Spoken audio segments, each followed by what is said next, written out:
Siempre.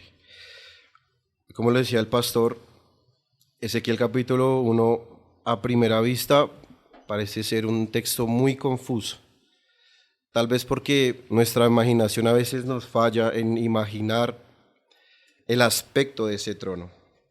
Pero ¿qué pasa si le dijera que cada figura y cada aspecto de ese trono tiene un significado particular que fue revelado e interpretado por Jesucristo en su vida y obra? Pero para poder iniciar esto, créanme de verdad que no me puse de acuerdo con vuestro pastor en esta tensión escatológica del ya, pero todavía no. Dios me concedió esta palabra que quiera Él edificarnos. Y no sin antes agradecer al Señor por la comunión que tenemos unos con otros. Les recordamos y oramos en nuestra iglesia por ustedes con mucho afecto y con mucha constancia. Y quiera el Señor bendecirnos el día de hoy. A manera introductoria, quiero que usted vaya de nuevo a la figura del reino.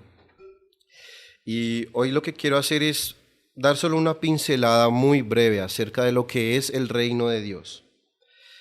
Esta visión de Ezequiel habla del reino de Dios, aunque no lo parezca a primer rasgo. Como una ilustración, en el año 539 a.C., el imperio más poderoso del mundo cayó en una sola noche. Era Babilonia. Babilonia parecía inexpugnable, indestructible, inconquistable, porque tenía muros inmensos, tenía provisiones para muchos años, y el río Éufrates protegía esa ciudad.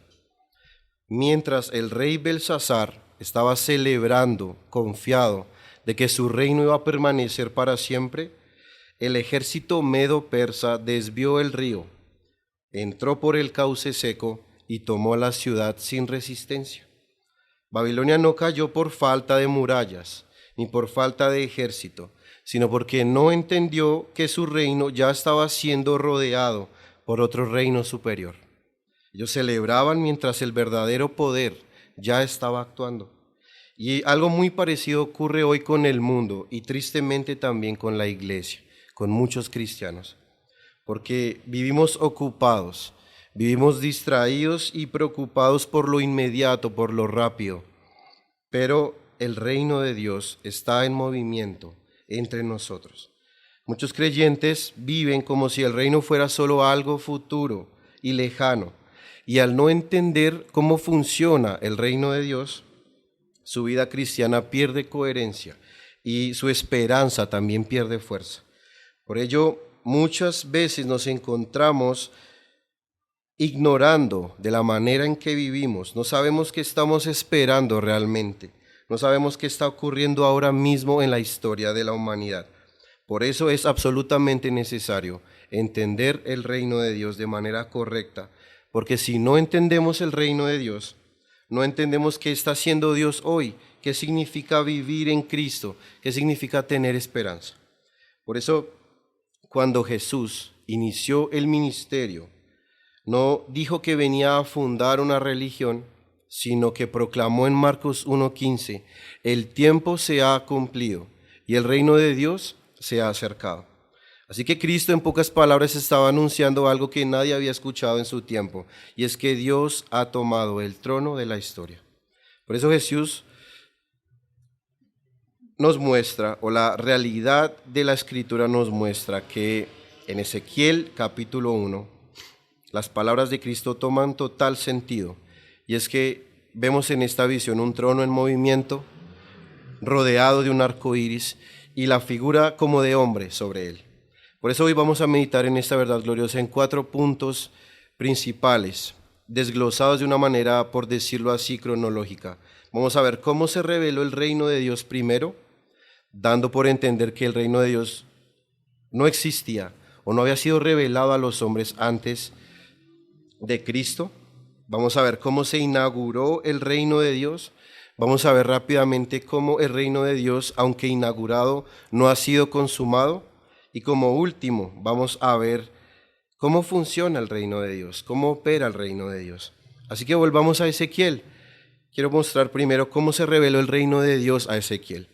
Y como pudiste ver o notar en la visión de Ezequiel, hay tres cosas muy importantes a aclarar. Hay un trono móvil, hay un resplandor del arco iris y hay un hijo del hombre sentado sobre el trono. Desglosemos cada uno de ellos. ¿Qué significa? Lo primero que vamos a ver es el trono móvil. Ezequiel ve en el río Quebar un trono móvil. ¿Qué significa el trono móvil? Para adelantárselo rápidamente, el trono móvil es el gobierno soberano de Dios que está en movimiento. Así que recordemos que Ezequiel era un sacerdote exiliado, que estaba lejos de Jerusalén, un sacerdote humillado entre los babilonios, pero fue precisamente allí, junto al río Quebar, donde vio los cielos abiertos. Y Dios demostró que su trono no estaba limitado al templo de Jerusalén, ni estaba confinado a una nación. ¿Por qué? Porque el trono se movía. Así que las ruedas llenas de ojos de este trono representaban la providencia perfecta y omnisciente de Dios, es decir, que nada se escapa al control de Dios. Juan Calvino comenta este pasaje diciendo: Dios quiso mostrar a su siervo Ezequiel que su gloria no estaba confinada al templo, sino que la majestad de Dios llenaba el mundo entero, y que aún en la cautividad de los israelitas, su trono estaba con su pueblo. ¿Eso qué quiere decir? Que el reino de Dios entonces no está atado a ningún lugar, ni depende de circunstancias favorables, sino que es un reino que está en movimiento, es un trono que avanza, que cumple los decretos del rey por encima del caos humano.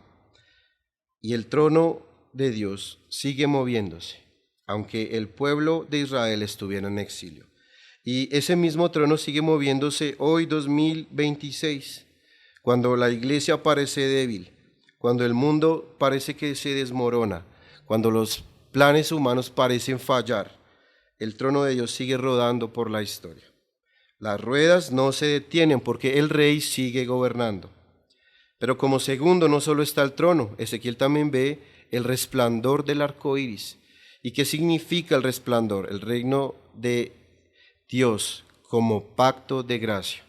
Así que alrededor del trono Ezequiel ve, en el capítulo 1, versículo 28, dice: el aspecto del arco que aparece en las nubes el día que llueve. Y es en ese arco iris donde Dios revela su poder soberano, que siempre está acompañado de su gracia. Así que el arco iris recuerda el pacto hecho con Noé, la promesa de que la justicia de Dios nunca va a destruir sin antes mostrar misericordia al ser humano. Calvino lo explica así: el arco iris alrededor del trono muestra que la majestad de Dios está acompañada de su benignidad. Su trono es terrible para los impíos, pero para los fieles está rodeado de pura gracia. Así que el arco iris en esta visión, hermano, no es adorno, sino el mensaje. ¿Cuál es el mensaje? Que el reino de Dios no solo es poder, sino es fidelidad. Donde el trono se mueve bajo el resplandor de su pacto. Y la justicia y la misericordia de Dios viajan juntas. Por eso, en Cristo, ese arco iris se hizo carne. Él, o Cristo, es la señal viviente del pacto eterno. Él es el rostro visible de la fidelidad divina. Donde el evangelio se predica, el arco iris resplandece sobre los corazones que creen. Cada conversión, cada acto de perdón, cada obra del Espíritu es un destello de ese arco iris del reino. Pero como tercero, no solo hay un trono, no solo hay un arco iris y su resplandor, sino que está también el protagonista de la visión de Ezequiel, y es el Hijo del Hombre. Y el Hijo del Hombre, si usted empieza a pensar un poco qué tipo de persona es que está encima de un trono, pues es el Rey, y Cristo está en el centro de ese trono. Así que Cristo en la visión, o el Hijo del Hombre, representa el centro del reino.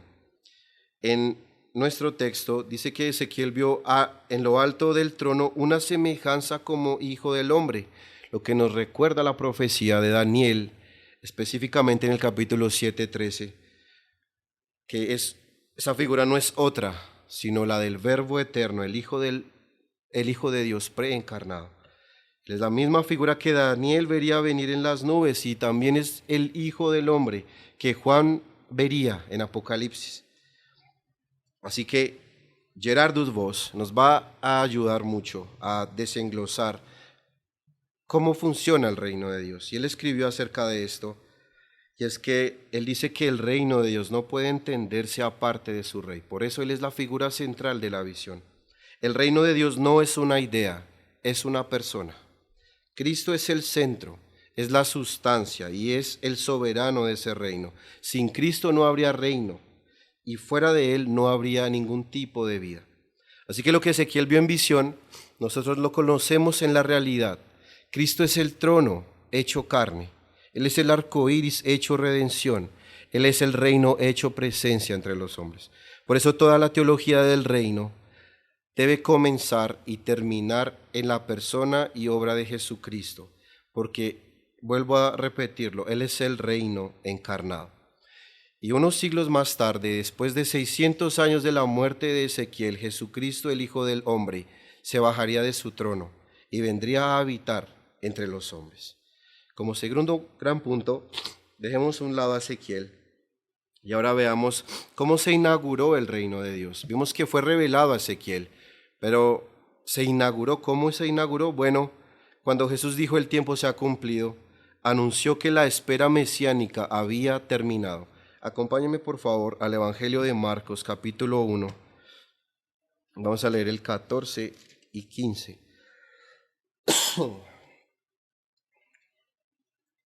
Es interesante que las palabras de Cristo nunca fueron descuidadas, sino totalmente deliberadas. Él inicia su ministerio hablando del reino. Marcos 1, 14 y 15 dice: Después de que Juan fue encarcelado, Jesús vino a Galilea predicando el evangelio del reino de Dios, diciendo: el tiempo se ha cumplido y el reino de Dios se ha acercado. Arrepentíos y creed en el evangelio. Así que cuando Cristo dice estas palabras, anuncia que la espera mesiánica ya había terminado. Entonces los profetas que anticiparon su venida, ahora estaban presenciando esas mismas tierras ante los ojos del mundo, la encarnación del reino de Dios. Así que el reino que Ezequiel vio en visión descendía ahora en la historia. El trono móvil entraba en la tierra y el Hijo del Hombre caminaba entre los hombres. Por eso Cristo no vino a hablar de un reino lejano, ajeno a Él, sino Él vino a inaugurar el reino de Dios con su propia presencia. Porque, como decíamos anteriormente, donde está el Rey, allí está el reino. Así que la encarnación de Cristo marca el amanecer de una nueva etapa en la historia redentora. Porque el cielo ya no estaba distante, y no estaba distante ahora de los hombres porque el Rey del cielo había tomado forma humana. Como un primer entendimiento acerca de la inauguración del reino de Dios, veamos que el reino fue inaugurado por la presencia y el poder del Rey. Así que Cristo Jesús inaugura el reino con su vida, con su predicación, con sus milagros y sobre todo con su muerte y su resurrección. Él no vino con un ejército como muchos esperaban, sino vino con gracia. Él no vino con espadas, sino con manos heridas por amor. El trono de este rey fue una cruz y la corona de este rey fue una corona de espinas. Así que cuando Cristo decía que el reino de Dios se había acercado, Él no hablaba de una institución que vendría a reinar, sino hablaba de sí mismo. En cada palabra que Cristo pronunció, cada milagro, cada acto de compasión que tuvo, el poder real de Dios estaba irrumpiendo en el mundo. Así que cuando Cristo liberaba endemoniados, el reino de Dios invadía sobre las tinieblas. Cuando Cristo perdonaba a los pecadores, Él conquistaba los corazones. Cuando Cristo resucitó de los muertos, estaba venciendo la muerte. Así que el ministerio de Cristo fue la entrada de lo eterno en lo temporal, y la cruz de Cristo abre la puerta del reino, y la resurrección de Cristo confirma la victoria de este rey. Así que desde entonces, desde Cristo, todo el que cree entra en ese reino real, aunque es invisible. Dijo el gran teólogo francés: el reino no consiste en pompa externa, sino en la regeneración interna por el Espíritu. Así que no se levanta este reino en palacios, en pompa, en ruido, en muchedumbres, en masas, sino este reino se levanta en corazones transformados. Porque Cristo no vino a fundar una corte, sino vino a fundar un pueblo redimido. Pero como segundo entendimiento acerca de la inauguración del reino, vemos que este reino fue revelado en misterio. Y esto para nosotros es la gloria del Evangelio. Por ejemplo, en las parábolas de Cristo, como la semilla, la levadura, la perla, Jesús muestra cómo actúa el reino de Dios y crece de esta manera, crece silenciosamente, transforma desde dentro, no desde afuera. Y no solo eso, sino que el reino de Dios tiene un valor incomparable, porque empieza pequeño, pero al final va a llenar toda la tierra. Así que el reino de Dios no se impone por fuerza, se infiltra con vida. Esa es la paradoja. Recuerden que los fariseos y los doctos en la ley judíos esperaban a un Mesías guerrero, tal vez muy fuerte, musculoso, poderoso en batalla, pero vino un carpintero de Galilea. Y esa es la gloria de Dios. La inauguración del reino revela esta paradoja de redención, que la victoria de Dios vino y llegó por la humillación. Así que mientras el mundo buscaba grandeza, el rey reinó sobre una cruz. Y recordemos que en la ley de Moisés decía así: maldito todo es aquel que es colgado en un madero. Así que desde que el Verbo eterno entró y pisó la tierra, el reino de Dios ahora camina entre los hombres. Vuelva a Ezequiel capítulo 1. El Hijo del Hombre, quien resplandece sobre el arco iris, se bajó de ese trono y ya no estaba en el cielo, sino estaba caminando con los seres humanos. Así que el arco iris del pacto resplandece sobre los que creen, mostrando que Dios reina únicamente para salvar, no para hacerte rico, no para hacerte sabio, próspero en este mundo. Dios solo salva, o más bien Dios solo reina, y es rey para salvar. Así que el reino ya comenzó, pero aquí está la paradoja y la tensión de la que el pastor García nos hablaba el día de hoy. Aunque el reino ya comenzó, espera su plenitud en el futuro. Vivimos entre la semilla y la cosecha. Vivimos entre la cruz y la corona. El trono descendió, pero no se ha detenido, no ha parado de moverse, porque lo que inició en Belén y culminó en la cruz aguarda aún su consumación en gloria. Pero habiendo visto cómo se inauguró el reino de Dios, veamos la segunda parte de esta tensión. Aunque ha sido inaugurado por Cristo, el reino de Dios espera su consumación futura en la gloria, es decir, en el futuro. Así que el cristiano o el pueblo de Dios vive entre dos venidas, entre la aurora y el mediodía del reino. El reino de Dios ya reina, pero no ha sido revelado en toda su majestad.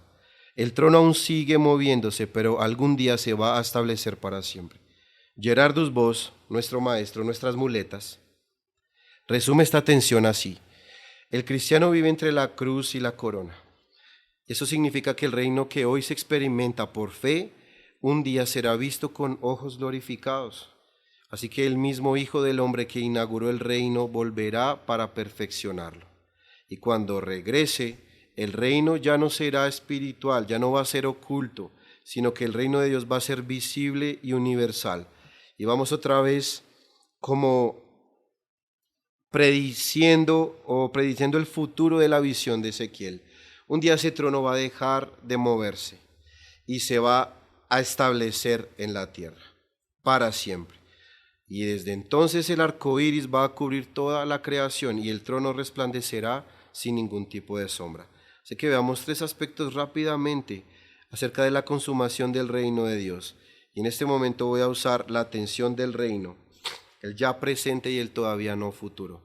Y para poder ubicarnos en esta parte de nuestra doctrina, debemos recordar que la escatología reformada se divide en dos grandes conceptos. Escatología inaugurada, que ya lo vimos, ¿quién inauguró el reino de Dios? Cristo. Y cuando lo inaugura, entonces el reino empieza a correr entre los hombres, entre el corazón de cada uno de los creyentes. Pero la segunda parte o aspecto de la escatología reformada es la escatología consumada. Así que veamos primero esta tensión. ya, pero todavía no. Así que volvamos desde el principio. En la primera venida de Cristo, el reino de Dios ya está presente en poder espiritual, pero aún no en gloria visible. Es una realidad que ha irrumpido en la historia, pero que todavía espera su plena manifestación. Jesús mismo habló de esta dualidad en parábolas como la del trigo y la cizaña. Recordemos que esta parábola decía que el reino de Dios, o más bien, el campo de la tierra, que es el mundo, la humanidad, alberga dos tipos de fruto, o dos tipos de, vamos a llamarle, de vegetales. Dios siembra el trigo, que representa a los hijos de Dios, pero el diablo, junto a la semilla del trigo, siembra la cizaña. Así que en el campo de la humanidad, siempre, hasta el último día de la humanidad, van a crecer tanto cristianos, creyentes, como no creyentes. Eso lo podemos ver en Mateo 13, del 24 al 30, porque no solo habla del trigo y la cizaña, también en la parábola de la red. Voy hablando con los hermanos. También simboliza absolutamente lo mismo. Una red no discrimina peces. Cuando usted echa una red, coge lo que sea. Es solo hasta que llega a la orilla donde se distingue si es un buen pez o no. Así que en estas parábolas Cristo nos enseñó que el reino crece en medio de un mundo hostil, que el reino de Dios y los hijos de Dios coexisten con el mal hasta el día de la siega. Y fíjese qué curioso es esto, y es que nunca vamos a saber si el hermano con el que usted se sienta al lado es creyente o no, sino hasta que el juez de toda la tierra, con su gran hoz, saque el fruto. Así que el reino opera ya, pero todavía no ha sido purificado de toda oposición. Juan Calvino lo explicó así: Dios en su sabiduría permite que el reino avance entre dificultades, para que la fe de los creyentes se ejercite hasta el día en que Cristo aparezca. Así que ese es el ya. El ya del reino nos asegura que Cristo reina hoy, amén. Pero el todavía no nos recuerda que aún esperamos la plenitud del reinado, y es cuando el pecado sea vencido, cuando la muerte, cuando los enemigos de Dios y por ende de su iglesia sean destruidos. Así que el creyente tiene que vivir con esa tensión. Ya pertenecemos al reino eterno, pero aún caminamos en un mundo caído. La esperanza del creyente se sostiene y radica en la promesa de que el mismo Jesús que ascendió a la gloria va a volver con poder para hacer visible lo que hoy estamos creyendo y viviendo por fe. Pero como segundo aspecto de esta tensión, podemos ver que la consumación del reino será cuando la fe se transforme en vista. Y es que el mismo Hijo del Hombre que inauguró el reino de Dios va a volver para perfeccionarlo. Y su regreso no va a ser simbólico ni parcial, sino que va a ser universal, real. Y ese día, cuando Cristo venga por segunda vez, el reino que ahora está escondido en la iglesia va a ser revelado en gloria. Acompáñenme por favor a Apocalipsis capítulo 11, versículo 15, donde declara una profecía que da razón a esta doctrina. Juan declara, inspirado por el Espíritu Santo, que los reinos del mundo han venido a ser de nuestro Señor y de su Cristo, y Él reinará por los siglos de los siglos. Entonces, la oración de los santos, cuando decimos venga tu reino, Señor, va a encontrar su cumplimiento total en el futuro, no ahora. Calvino escribió: el gobierno de Cristo, que ahora vemos en parte, se mostrará entonces en plena majestad, y toda la creación será restaurada bajo su cetro. Así que cuando llegue ese día, cuando el reino de Dios sea consumado, van a pasar muchas cosas, que en resumen serán estas: el pecado será erradicado, la muerte será destruida, y toda lágrima será enjugada. Así que el reino no solo transformará los corazones, sino que también va a transformar la creación entera. Así que es en este momento donde la visión del profeta Ezequiel y Juan se van a unir en una sola. Y es que el trono que se movía por la historia se va a afirmar para siempre en la tierra. O sea que ya no va a haber exilio, ya no va a haber oscuridad, ya no va a haber más espera, no más tristeza, no más dolor, no más pecado. Y el trono de Dios entonces al fin descansará en medio de su pueblo, y la tierra será llena del conocimiento de su gloria. Pero, ¿cómo nos afecta esta realidad? Al parecer, muchas veces nos desentendemos de las doctrinas. Muchas veces pensamos que son ajenas a nuestra realidad. Pero, hermano, quiero que sepa que esto nos afecta de manera real porque afecta nuestra esperanza y nuestra motivación con la que vivimos. ¿Por qué se lo digo? Porque esta tensión del ya y todavía no fija nuestra esperanza. Y eso significa vivir hoy a la luz de la gloria venidera. Así que la consumación del reino no es solo un evento futuro, es una esperanza que transforma la vida presente. La realidad del reino y la visión de Ezequiel no es una idea abstracta, sino una fuerza que renueva nuestro corazón y que nos orienta cada paso que vivimos como creyentes. Así que si usted es un cristiano que ha dejado el camino por tomar una vereda, piense en la visión de Ezequiel, porque eso lo va a retomar a la realidad. Por eso Pablo exhorta en Colosenses 3, 1 al 2, buscad las cosas de arriba, poned la mira en las cosas de arriba. Así que vivir con la mirada en el reino venidero nos guarda del desánimo, nos libra del materialismo, pero también nos impulsa a la santidad. Porque cuando el cristiano olvida la gloria futura, nos vamos a aferrar a lo temporal. Y cuando recordamos la gloria futura, vamos a perseverar con mucho gozo. Así que, como decía vos, la escatología cristiana no va del mundo, sino que lo transforma. Y Pedro lo añade en 2 de Pedro 3, 11 al 12 lo siguiente. Y es que la esperanza del reino venidero nos mueve a una vida santa mientras esperamos el día de Dios.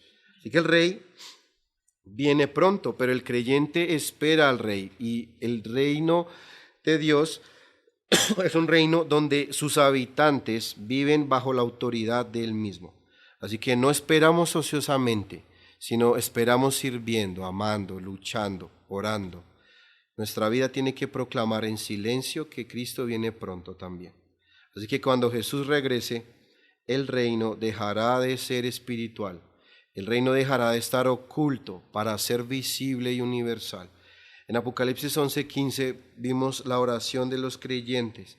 Y decía que los reinos del mundo han venido a ser de nuestro Señor y Jesucristo. Y fíjese que en Apocalipsis 4, 2 al 3 también el apóstol ve al Hijo del Hombre resplandeciendo sobre un arco iris. Y es que el arco iris, como bien lo decíamos, anuncia el cumplimiento de una promesa. Habla de la fidelidad de Dios. Así que anuncia cumplimiento, no solo esperanza. Como último punto, quiero que veamos cómo funciona y opera el reino de Dios hoy. Así que recapitulemos lo que hemos visto acerca del reino de Dios. Fue inaugurado por Cristo, en la encarnación de Cristo, en la vida y obra de Cristo, el reino de los cielos fue abierto. Cuando Cristo resucitó, abrió la puerta del reino de los cielos para que todos aquellos que entren por esa puerta habiten en el reino, que era imposible entrar por nuestro pecado. Pero este reino, aunque abierta la puerta e inaugurado, no ha visto su consumación hasta que el Hijo del Hombre vuelva por segunda vez, que es cuando el Hijo del Hombre va a segregar o va a quitar o va a separar las ovejas de los cabritos. Así que la única manera de que el reino de Dios sea consumado en su totalidad es cuando ya no haya pecado, cuando ya no haya muerte, cuando los enemigos de Dios y de su pueblo sean destruidos, que es algo que no vivimos el día de hoy. Pero veamos cómo funciona el reino de Dios. Si hemos dicho que fue inaugurado, si hemos dicho que opera el día de hoy, ¿cómo funciona? Bueno, mientras el cristiano espera la gloria venidera, el reino de Dios obra en este mundo. Y el reino de Dios no avanza con poder militar, no avanza con autoridad política, sino avanza mediante la acción invisible, pero invencible, inevitablemente invencible del Espíritu y la palabra de Dios. En Juan 18:36, Jesucristo mismo, en vísperas o a vísperas de abrir la puerta del reino de Dios, le dice a un pagano, mi reino no es de este mundo. Lo vemos en Juan 18:36. Así que Cristo nos estaba enseñando que el reino de Dios nunca va a progresar por la fuerza de los hombres, sino que va a avanzar por el poder del Espíritu que transforma vidas y por la palabra que ilumina los corazones. Recuerde esta frase siempre: Dios reina para salvar. Así que vamos como primero, el reino de Dios avanza de tres maneras muy básicas. Lo primero es que el reino de Dios avanza por el Espíritu y por la palabra. Ezequiel 1, versículo 20, dice que vio que las ruedas del trono se movían donde el Espíritu quería. De pronto en un ejercicio en su casa, ve imágenes en Google o dígale a la inteligencia artificial que recree ese trono. Y va a ver que las ruedas, todas ellas tenían ojos alrededor de ellas. Pero esas ruedas no se movían sino hasta que el Espíritu les mandaba qué hacer. ¿Eso qué significa el día de hoy? Bueno, eso significa que el reino de Dios se mueve donde el Espíritu de Dios actúa, porque no avanza con estrategias del ser humano, sino por la acción soberana del Espíritu, que utiliza la predicación de la palabra para conquistar las almas. En Zacarías 4:6, el profeta lo resume con una precisión divina. Dice que no con ejército, no con fuerza, sino con mi espíritu, ha dicho Jehová de los ejércitos. Y el Espíritu entonces es quien impulsa el trono de Dios a través de la historia. Nuevamente el gran francés me disculpará, es un gran maestro. Y él dice que el Espíritu de Dios es el alma del reino. Por eso, donde se predica fielmente el Evangelio, el reino avanza. Cada conversión, cada alma que es convertida y pasada de muerte a vida, es una victoria de ese trono que se está moviendo. Cada iglesia fiel que ha puesto en su corazón obedecer a Cristo y adorarle, es una embajada del reino eterno. Como lo dice Hechos 6:7, quien da testimonio de este poder en acción. Y se dice que cuando el Espíritu de Dios obraba en la iglesia primitiva, crecía la palabra de Dios y el número de los discípulos se multiplicaba grandemente. Aquí vemos una cadena de dos eslabones inseparables, el Espíritu y la palabra. El Espíritu no va a avanzar si no usa la palabra. Así que cuando el Espíritu de Dios transforma un corazón, el arco iris del pacto vuelve a brillar sobre una vida que es restaurada. Así avanza el reino, silencioso, pero invisible. Invencible también, es invisible a los ojos del mundo, pero para los ojos del cielo es glorioso, porque el cielo y los ángeles de Dios se alegran y se gozan cada vez que un pecador se arrepiente. Así que el mismo Espíritu que movía la rueda del trono en Ezequiel hoy mueve la iglesia y la impulsa a cumplir la gran comisión que fue estipulada por Jesucristo, escrita en Mateo 28. Por eso, donde hay una predicación fiel de la palabra de Dios, la oración constante del pueblo y la obediencia al Espíritu, el reino de Dios se sigue moviendo. Sin embargo, el reino de Dios no solo funciona o opera mediante el Espíritu y la palabra, sino que segundo, el reino de Dios también transforma los corazones antes que cualquier estructura. En Lucas 17:21, el Salvador Jesucristo, el Rey de este reino, declara: el reino de Dios está dentro de vosotros. Esto enseña que el reino no comienza formando leyes, hermanos. El reino de Dios no comienza regenerando o cambiando un sistema político. El reino de Dios comienza regenerando un alma. El reino de Dios no transforma el entorno antes de transformar el interior. La obra del reino es primero espiritual y después visible. El profeta Jeremías en el capítulo 31, versículo 33, anuncia una obra interna del reino de Dios prometida para el nuevo pacto. Y dice que Dios pondría su ley en la mente de sus hijos y las escribiría en su corazón. Así que como el trono de Ezequiel irradiaba luz desde dentro y desde su centro, el reino irradia desde Cristo hacia sus hijos y de ellos hacia el mundo, así en ese orden. Dios, hijos, hijos al mundo. Así que donde el reino entra, el pecado va a ceder y la idolatría cae y la gracia va a gobernar. Y el apóstol Pablo en Romanos 14:17 nos dice lo siguiente, y nos habla del reino de Dios, y nos dice que el reino de Dios no es comida ni bebida, sino justicia, paz y gozo en el Espíritu Santo. ¿Ve que primero la acción está desde dentro y después hacia afuera?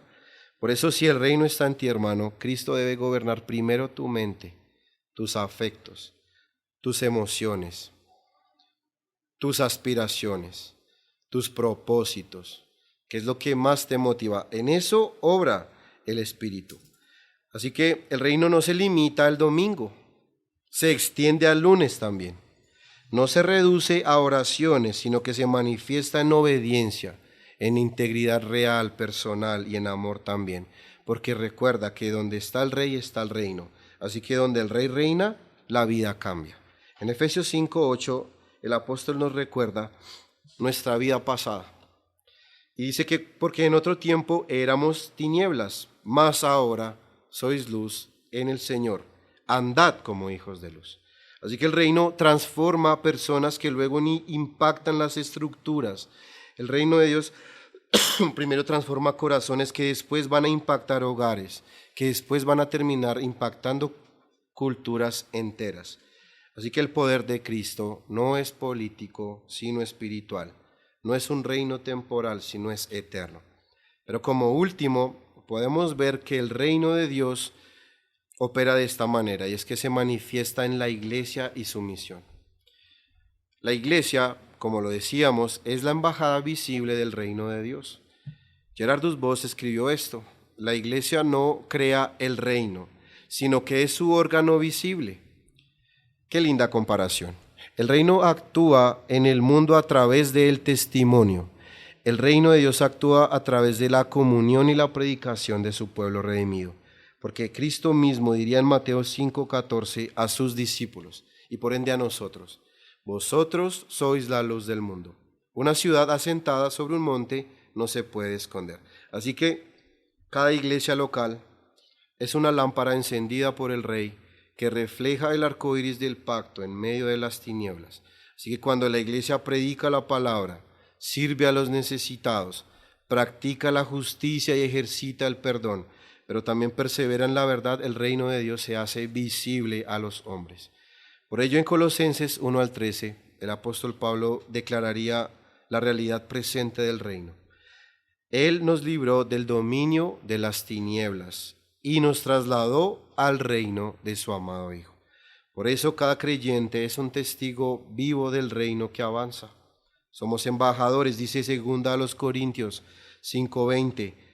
Así que somos embajadores en nombre de Cristo, como si Dios rogase por medio de nosotros. Así que el reino opera hoy en lo ordinario. ¿Qué es lo ordinario? En lo que usted y yo hacemos cada domingo, cada semana. Tal vez le parezca a usted monótono, pero es la gloria del Espíritu, en la predicación fiel, en la perseverancia en la oración constante, en el perdón ofrecido cuando nos ofenden, en dar la otra mejilla cuando la primera bofeteada ha dolido mucho, en la esperanza sostenida, en el amor unos con otros, en los cánticos y en las oraciones.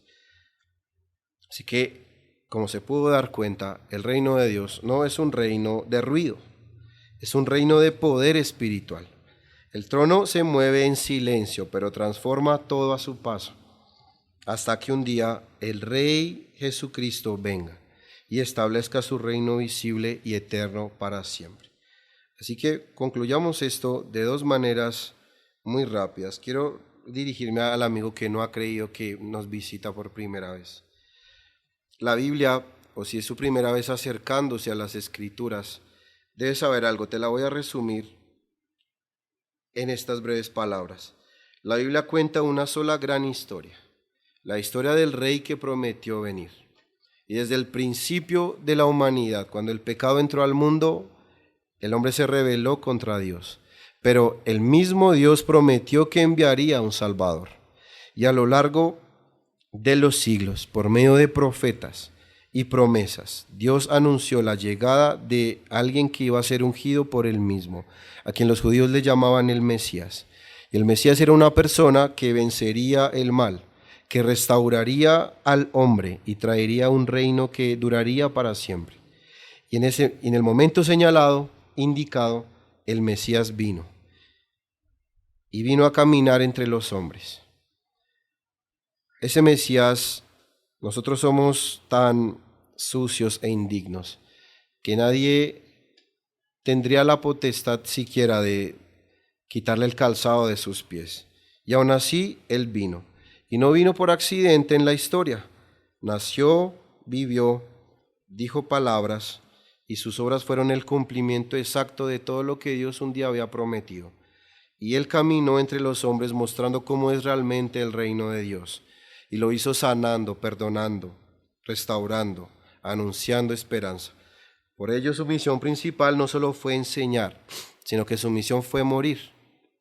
Y en la cruz Jesús cargó el pecado de su pueblo y recibió el juicio que tú y yo merecíamos.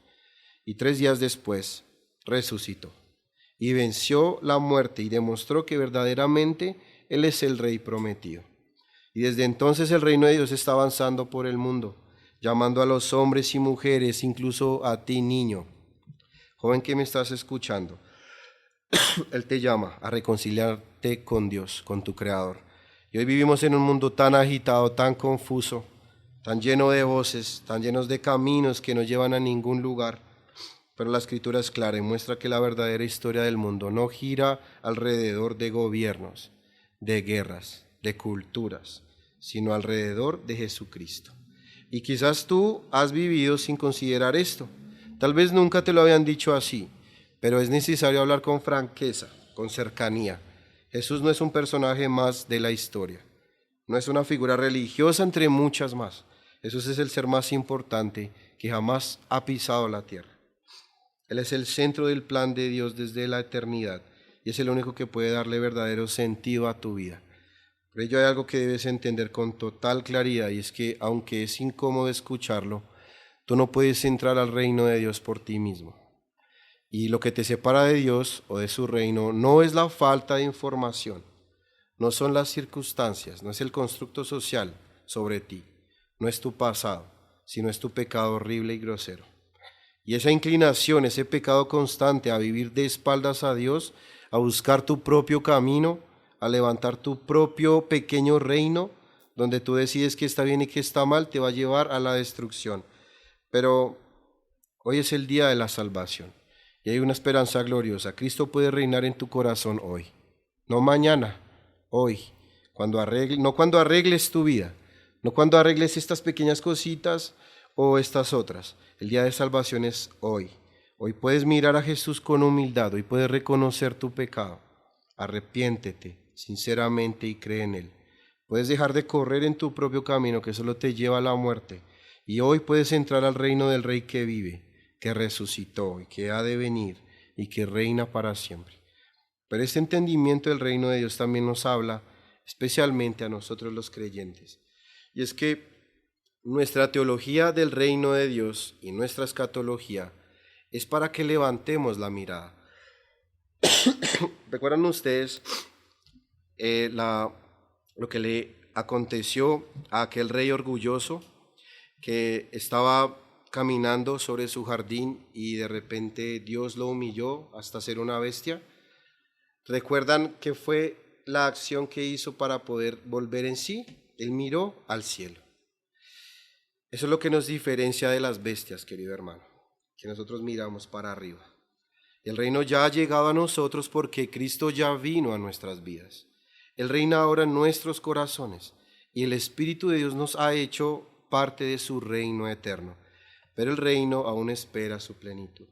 Todavía anhelamos ese día glorioso donde el Rey vuelva. Por eso vivimos maravillados por lo que Él ya hizo, pero también vivimos expectantes de lo que va a hacer. El Señor prometió que regresaría. Créame que Él dijo que resucitaría después de morir, y lo hizo. Y Él dijo que vendría, y eso es lo que va a hacer. En Apocalipsis 22:12 no solo dice que va a venir, sino que viene pronto. Y cuando venga, ya no va a volver como un carpintero de Galilea, ni como un cordero inocente, sino que va a venir con majestad, no como un siervo que sufre, sino como un rey triunfante.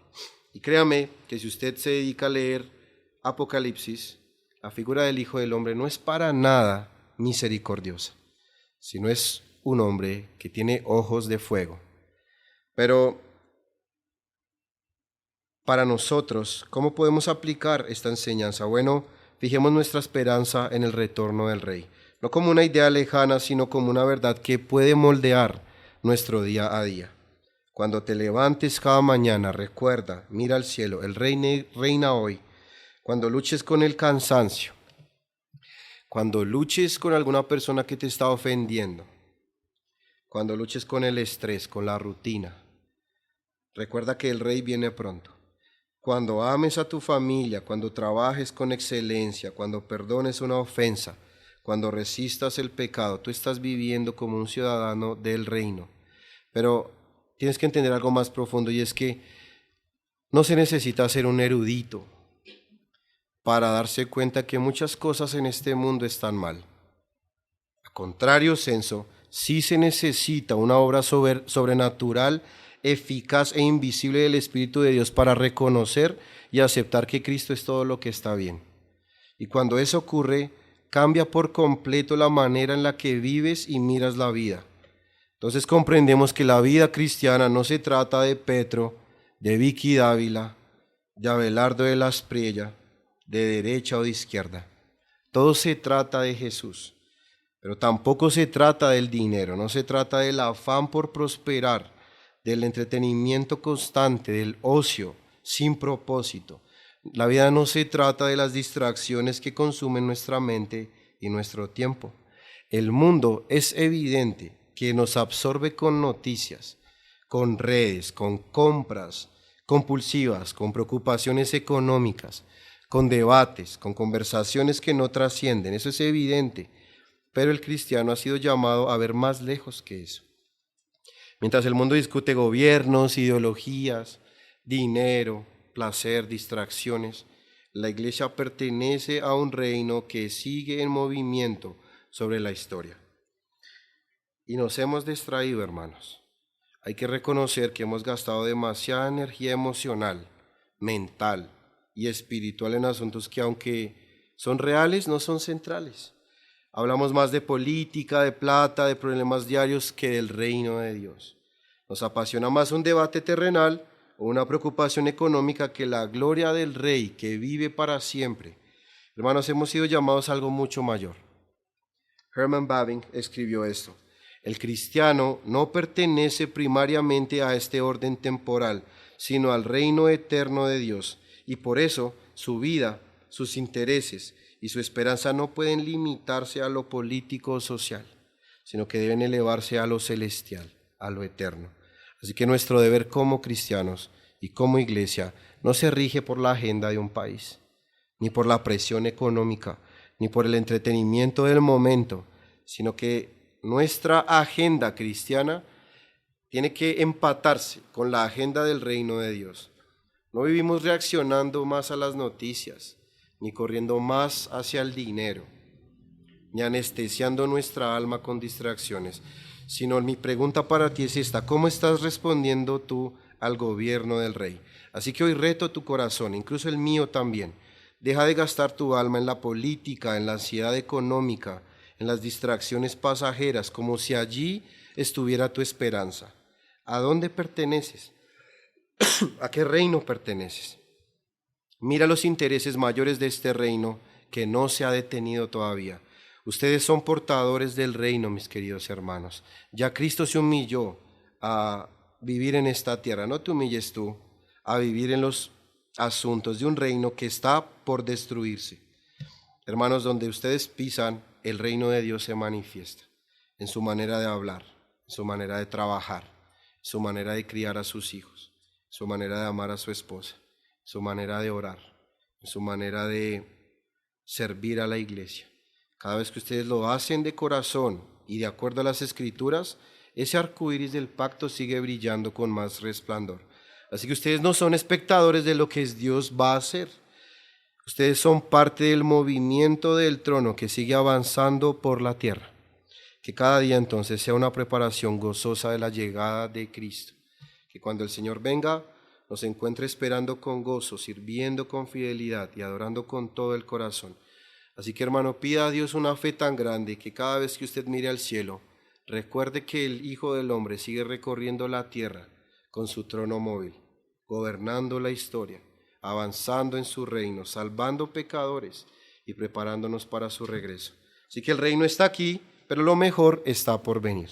Y cuando el Rey regrese, oiremos la canción de Apocalipsis. El reino del mundo ha venido a ser de nuestro Señor y de su Cristo, y Él reinará por los siglos de los siglos. Así que toda la gloria sea al Cordero que reina y reinará por los siglos. Amén.